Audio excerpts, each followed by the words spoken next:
Yuk kita nge-zoom yuk. Wah, ada webinar yuk kita nge-zoom. Oke.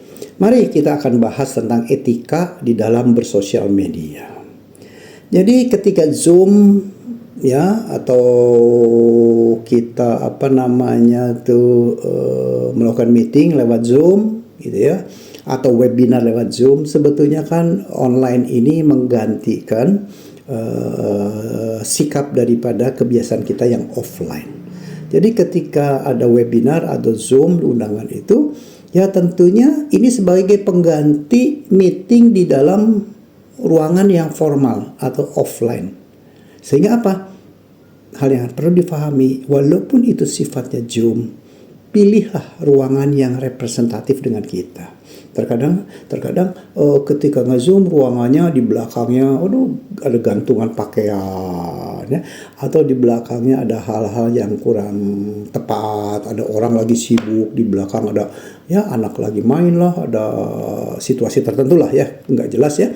Nah, kita perlu memilih ruangan yang representatif, bukan bagus, bukan indah. Kedua, bila tidak bicara ya, aturlah dalam mode yang mute ya, karena sering sekali terjadi, wah di unmute, kemudian ngomong sama keluarganya, sama orang lainnya, sama siapa, sehingga terdengar suaranya. Kadang-kadang ada suara gonggongan anjing, ada suara kucing, ada suara orang tutup pintu dengan keras. Nah, maka ketika tidak bicara, harap dengan mode mute.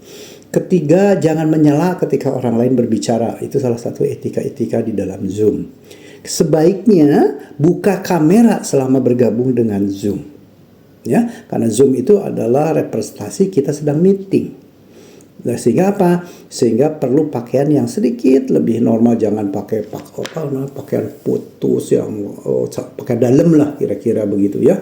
Kemudian rambutnya acak-acakan, ada yang lagi kalau perempuan habis keramas yang digulung-gulung pakai anduk rambutnya lah. Kalau bapak-bapak kadang-kadang nggak pakai kaos, bugil lah ya. Nah, sebaiknya hindari hal-hal seperti begitu. Yang kelima yang perlu difahami ketika kita berzoom, dia ada interaktif. Jadi ketika mungkin moderator atau narasumber sedang berbicara dan bertanya, sebaiknya kita memberikan respon ketika pertanyaan itu memang ditujukan kepada kita atau kita bagian daripada yang ditanya. Jadi Bapak Ibu siapa yang tahu, Bapak Ibu siapa yang setuju, ya kita jawablah setuju gitu ya. Jangan diem terus ketika ditanya juga pura-pura nggak dengar. Kemudian yang sering terjadi lagi Zoom paralel, nge-zoom ini terus kita ada kegiatan lain di Zoom lagi ya. Nah, ini hal-hal yang juga perlu dihindari ya. Kemudian kalau kita diundang, harap tepat waktu sehingga pada jam tersebut bisa Zoom itu dimulai, jangan mundur-mundur.